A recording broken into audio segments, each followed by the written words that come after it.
Itajaí recebe Congresso dos Portos de Língua Portuguesa. Vice-presidente do CONCER faz manifesto na tribuna da Câmara.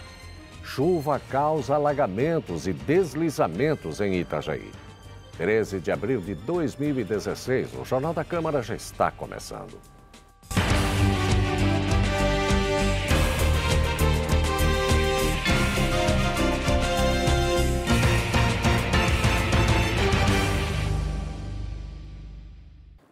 Boa noite. Na madrugada desta quarta-feira, Itajaí foi atingida por uma forte chuva entre 2 e 4 da manhã, com registro de 57 milímetros. Esse volume de água em um curto espaço de tempo resultou em 6 deslizamentos de pequena e média proporção. Vários pontos de alagamentos na região do centro, Fazenda, Fazendinha, Ariribá e Praia Brava, além de ruas danificadas. Na rodovia Oswaldo Reis, o asfalto cedeu em diversos trechos. Na escola básica Ariribá, entrou mais de 1 metro de água, causando estragos. A unidade de saúde da Canhanduba ficou fechada porque os alagamentos impediram a equipe de chegar até o local. A infecção pelo vírus H1N1 é mais comum no inverno, mas a incidência antes do começo da estação preocupa o município, que busca, junto ao Ministério da Saúde, antecipar o início da vacinação marcado para o final deste mês. A diretora de Vigilância Epidemiológica, Raquel Marchetti, conversou com a nossa equipe sobre os cuidados para não contrair o H1N1 e o que fazer em caso de contágio. Em 2015, nós tivemos apenas um caso de influenza, né? Esses 3 casos já em março nos deixa bastante preocupado, principalmente com a questão da circulação do vírus numa época típica, né? A gente considerava até então a gripe sempre como uma doença sazonal de inverno, né? E agora ela nos surpreendeu vindo nessa época de verão, né? Então, acho que a gente precisa começar a trabalhar a influenza não mais como uma doença sazonal, mas como uma doença que merece ter bastante cuidado, no sentido de prevenção, né? Ter sempre higiene respiratória, nunca tossir ou espirrar na mão, sempre utilizar o braço, ter sempre um lenço descartável para eventuais problemas, né? A lavagem das mãos, ela diminui em 70%. Se tu lavar as mãos 4 vezes no dia, tu tem 70% menos de chance de ter a gripe. Então, assim, usar desse recurso que é simples, barato e fácil para que a gente possa evitar outros casos. E manter os ambientes muito ventilados, né, sempre arejados, para que não haja a disseminação desses vírus.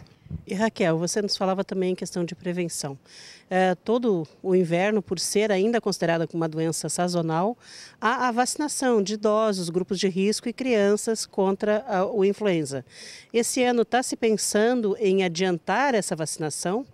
A vacina, ela faz parte de um calendário do Ministério da Saúde e ela já estava, anteriormente a essa crise com H1N1, agora recente, já estava agendada para o período de 30 de abril até 20 de maio, tá?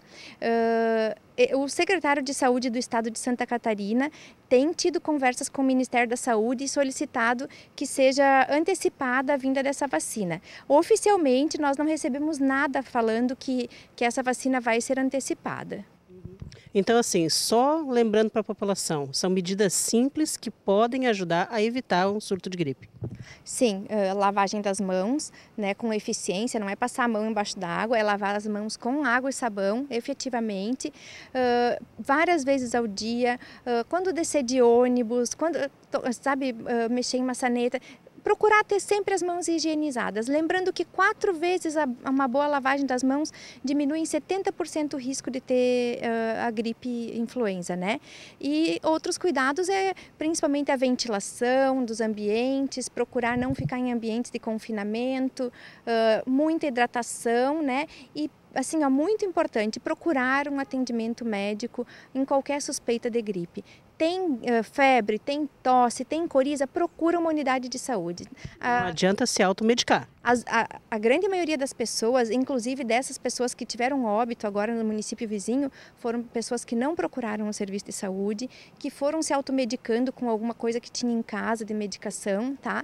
E que faz com que esse estado se agrave. Tá? O mais importante na questão de cuidado médico com a gripe é ir procurar o atendimento cedo. A nova gestão do Conselho Municipal do Idoso está planejando o biênio 2016-2017. Presidido pela procuradora do município de Itajaí, Maria Terezinha, o Conselho vai ter como desafio fiscalizar a execução das políticas públicas estabelecidas no Estatuto do Idoso. Maria Terezinha Mafra Splatter assume a presidência do Conselho Municipal do Idoso com um currículo de mais de 20 anos de atuação em políticas sociais. Participou, inclusive, da elaboração de leis municipais sobre proteção e garantia de direitos do idoso. Agora, o desafio é fiscalizar se as políticas públicas para a pessoa idosa estão sendo devidamente executadas. Inicialmente, o Conselho está se estruturando e está se reunindo mensalmente. Foram criadas as comissões e cada comissão está elaborando o seu plano de ação.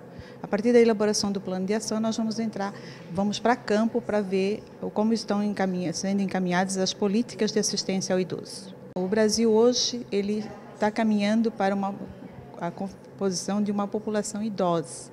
Então, ele precisa se estruturar e buscar a proteção dessa população, né? Que a faixa etária de sobrevivência ela aumenta e, com isso, a população vai se tornando idosa.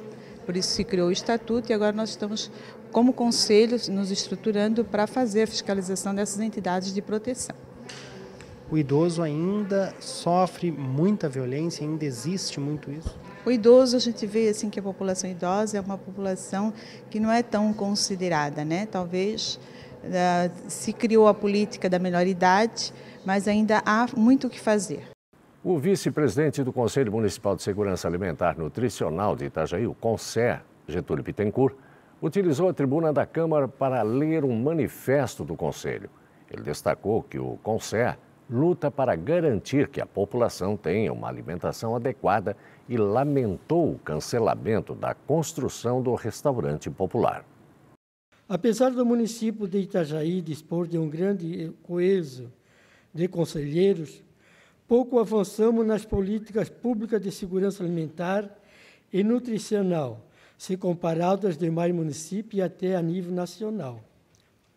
Enquanto inúmeros municípios de nosso estado avançam para a adesão ao SISAM, Sistema Nacional de Segurança Alimentar e Nutricional, para a elaboração do Plano Municipal de Segurança e para a efetivação da política nacional, o nosso município, cuja responsabilidade e atribuição é da sede, e sendo reconhecido como o segundo maior PIB do Estado, não efetivou sequer a construção do restaurante popular como primeiro equipamento público de segurança, como célula-mãe, que desencadearia outros equipamentos, aborta os demais projetos, devolvendo os 2 milhões encaminhados pelo governo federal para tal fim.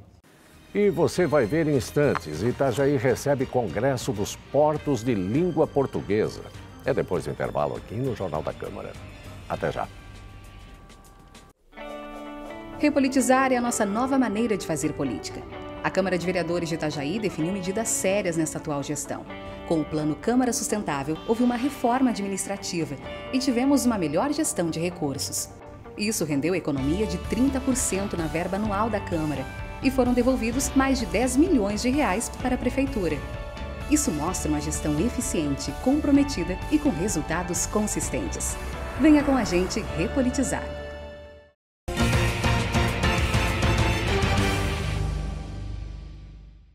O governo do estado repassou 3 milhões de reais para a reconstrução da ponte Tancredo Neves, que liga os bairros Cordeiros e São Vicente sobre o canal retificado. O convênio para a transferência do recurso foi assinado pelo prefeito Jandir Bellini e pelo secretário regional Aquiles da Costa. Itajaí recebeu nesta semana a 9ª edição do Congresso dos Portos de Língua Portuguesa. Entre os assuntos debatidos no Congresso estão temas como a integração de procedimentos, cooperação em projetos de capacitação e gestão portuária e o desenvolvimento comercial entre os portos de países lusófonos. Representantes de portos e de empresas de transporte marítimo de Angola, Brasil, Cabo Verde, Guiné-Bissau, Guiné Equatorial, Moçambique, Portugal e São Tomé e Príncipe estiveram em Itajaí para o 9º Congresso de Portos de Língua Portuguesa, promovido pela APLOP, que é a associação que reúne portos lusófonos. Os asiáticos Timor-Leste e Macau, que também fazem parte da APLOP, não mandaram representantes.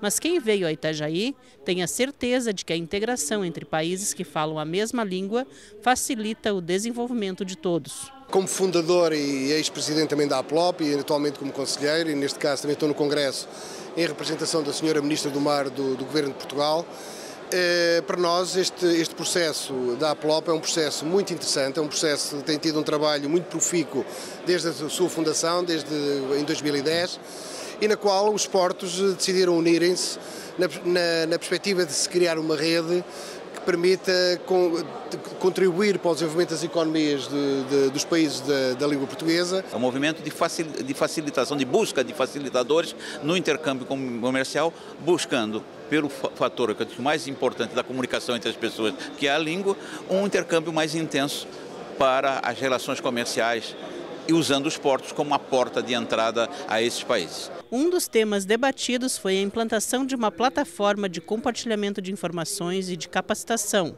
e também a criação de um selo de qualidade da Associação dos Portos de Língua Portuguesa, com o objetivo de melhorar a qualidade dos serviços portuários no mundo inteiro. Nós estamos convencidos que há espaço para crescer e, para isso, vamos propor ao Congresso, apresentar ao Congresso, a criação da marca APLOP, que é uma marca que cada porto se preparará para ser outorgada por um organismo de certificação internacional. Marca essa que, quando um porto é detentor da marca, significa que tem mecanismos de facilitação do comércio nesse porto e entre esse porto e outros portos de língua portuguesa. Vamos estabelecer 3 níveis da marca, o nível bronze, o nível prata e o nível ouro.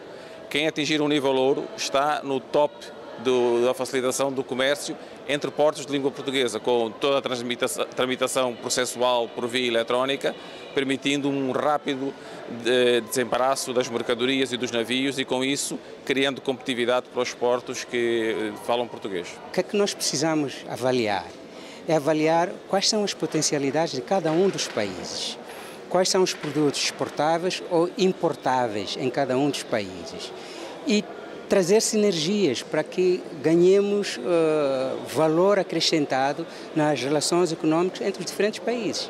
Então, este é o grande propósito que nós temos e esta associação é uma plataforma de excelência para isso. Cada país tem a sua especificidade, tem as suas normas aduaneiras e projetos próprios de desenvolvimento. Então, a questão dessa associação é uniformizar os acordos para que haja um comércio livre sem barreiras, ou pelo menos evitando as barreiras entre os países membros dessa comunidade.